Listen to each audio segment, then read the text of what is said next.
My son called and asked, "Why are you asking for $7,000 as a settlement?" I was really surprised to hear this. It turned out his wife had been in a car accident that hurt someone else. I couldn't believe it.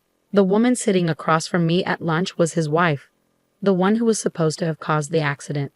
I hesitated, unsure of what to think. Then, suddenly, my son hung up. I started to think it might be a trick, but his number was clearly on my phone's caller ID. Fuming with anger, I was just about to refuse when my daughter-in-law smiled and intervened. "Let's pay it now. I have a good plan." As we worked together on it, things started to take an unexpectedly interesting turn. "Mom, I finally landed a job," my 32-year-old son George happily told me. "That's wonderful news," I responded. George had been struggling with odd jobs and part-time work for a long time, and honestly, I had almost lost hope that he would find a steady job. Eventually he married Olivia, a woman he had become close to at work. Despite being 2 years younger than George, she was responsible and had a pleasant personality. We never had any problems between me and Olivia.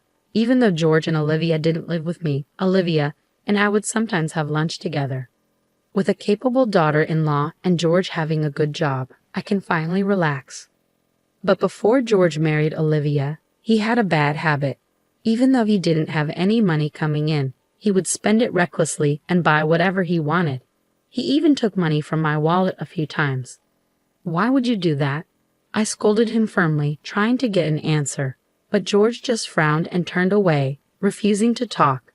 Taking money from your parents' wallet and acting immature, even at his age, made me cry. Because of this experience, I was a bit worried about how George's marriage with Olivia would turn out. "Hey Olivia, how's George doing? Is he causing you any problems?" "Oh, not at all," she assured me. "I was worried he might take money from your wallet or make mistakes." Olivia flexed her arm, emphasizing her point. "It seems like my son's household is well taken care of by Olivia." "Oh, that's a relief. With you around, everything will be fine." I sighed, thankful that George had married such a capable wife. One day, while we were having our usual lunch together, my daughter-in-law and I were enjoying our meal. Suddenly, my phone buzzed in my pocket.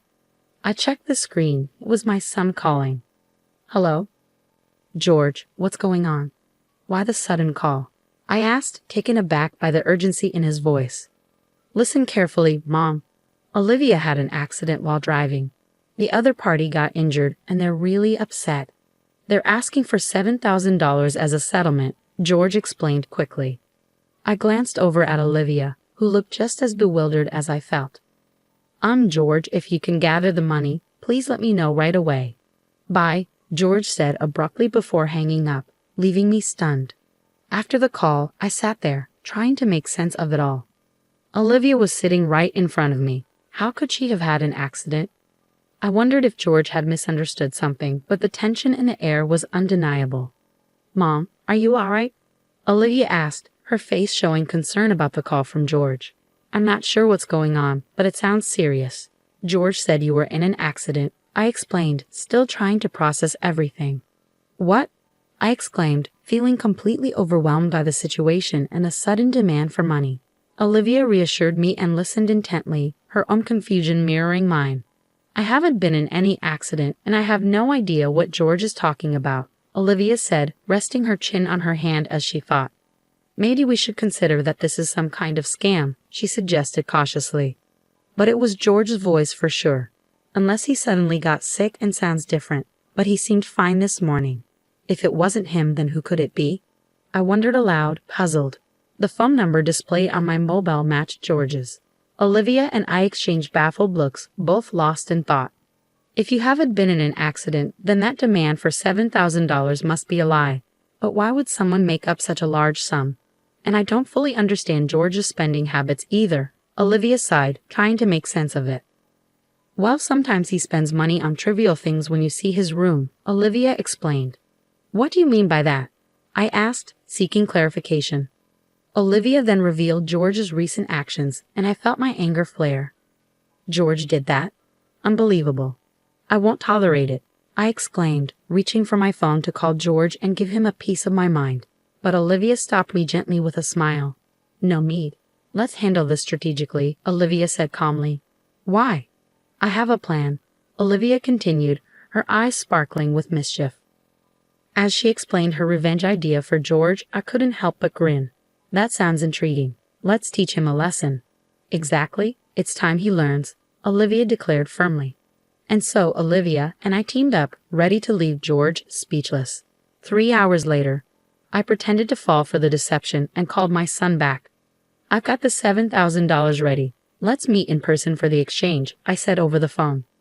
Wait a minute, came the cautious reply. Do we have to wire the money? No, that won't work these days. Banks scrutinize large wire transfers. It's safer to hand it over in person, I explained. Okay, where should we meet? My son asked. I specified a location and prepared a paper bag with the $7,000 inside. Sorry for the delay, my son said awkwardly as he arrived, accompanied by a stranger. Who's this? I asked, puzzled by the unfamiliar face. I'm James. I'm the one his wife hit with her car. The man claiming to be the accident victim introduced himself. James had a rugged face with old scars, suggesting he had a tough past. It was clear he wasn't just an ordinary person. George grinned with relief. Good, he brought the money. Now hand over that $7,000 to me, George demanded. Before we proceed, I have a question, I interjected, shifting my gaze between James and George. Sorry for any inconvenience caused. Could you provide us with details about the accident? Come on, does it really matter? George dismissed impatiently. It matters. We might be entitled to insurance compensation, and we need to understand what happened. I insisted, meeting James's annoyed gaze. I was caught up in the accident suddenly, so I can't recall the details, James replied. Yeah, I wasn't with Olivia at the time, so I'm unsure. Isn't that odd? George added, sounding uncertain. How could both of you be so sure she caused the accident in that state? I asked, placing my hand on my hip and tilting my head, pretending to be curious. Wait, is it possible that surveillance cameras or dash cams captured the incident? If so, could you show me the footage? Listen, lady, you've been asking a lot of questions. Are you implying I'm lying? James replied with a threatening undertone. Despite feeling intimidated, I stood my ground. I'm not assuming anything. I'm simply asking for evidence if you have any, I said firmly, maintaining eye contact with James. In the midst of our tense exchange, my son interrupted us. Mom, stop it. Enough. Just hand over that $7,000. George's face betrayed his fear and frustration. Yeah, exactly. There's no evidence. I didn't cause any accidents, George asserted confidently, only to be shocked by the sudden appearance of someone. Olivia, why are you here? I did mention it, but when you called me, Olivia was having lunch with me, George stammered. This doesn't make sense. I didn't hear anything about this. As my son nervously retreated, both Olivia and I closed in on him. Why lie and make your mom prepare $7,000? The game is over. Come clean. We confronted him, ready to present our evidence. Olivia and I had gone to their house together to uncover George's wrongdoing. While he was out, we searched his room and found damning evidence. Among them was a loan agreement indicating he borrowed $7,000 with steep penalties for late payment, but it wasn't from a reputable source. Turning to the man next to George, who claimed to be the accident victim, I asked sharply, Since you weren't involved in any accident, who are you? James chuckled. Caught me. I'm actually a debt collector who lent money to your son.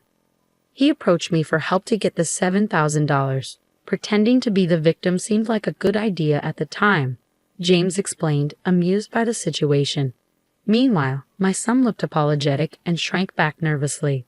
So now that we know why your son borrowed $7,000, I continued, seeking clarification. Yes, when I saw my son's room, I was at a loss for words. I showed a photo on my smartphone of George's cluttered room. It was packed with a staggering number of anime character dolls. I checked their prices online and was shocked. These figures can be really expensive. Among George's belongings were items worth over $700. We also found receipts showing how much he spent on these figures, which was clear evidence. As a parent, it's difficult for me to admit, but my son is careless with money. His wife manages his entire salary. How could he afford to buy such expensive things? If he had stolen from my wallet, I would have scolded him right away. We now understood why he got into debt, and my daughter-in-law and I were dumbfounded by the trivial reason. I knew about your hobby, but if it cost this much, I would have stopped you. Well, what else could I do? Figures are like works of art. If you don't buy them right then, you might never find such rare items again, Olivia said, glaring at her son with a mix of surprise and anger. George, on the verge of tears, tried desperately to justify himself. I understand that feeling. Please forgive me. With that $7,000, I can finally pay off my debts. But George, borrowing money from questionable sources and making reckless purchases can derail your life, I interjected firmly. Then, I tossed a paper bag to George. He caught it and looked inside, his eyes widening in shock. What's this? Just newspaper cut to look like bills.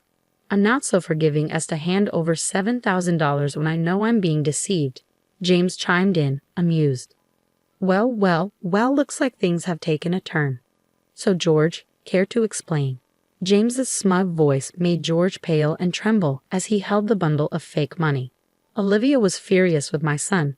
Using my name to deceive money from my own mother. I can't believe it. I'm divorcing you and thinking about cutting off our family ties, she declared. I added firmly, wait, both of you. Despite George's tearful pleas, Olivia and I shook off his grasp and left him behind. As we walked away, I could hear George sobbing while James burst into laughter. Later on, I advised George to sell all the anime figures in his room and use the money to repay his debt. He was clearly troubled but eventually followed my advice and managed to gather the $7,000 to pay back James. I decided to cut ties with my son, but before doing so, I gave him one final piece of advice. From now on, live an honest life. However, George's love for collecting led him back into debt, and soon he found himself pursued by loan sharks. Olivia, once his wife, divorced him long ago, but we still enjoy our lunches together. Reflecting on George's story, Olivia remarked, changing one's way of life isn't easy for people, and we shared a laugh. As I watched Olivia smile, I silently wished for her happiness. How did you find this story? Don't forget to subscribe to our channel. Until next time.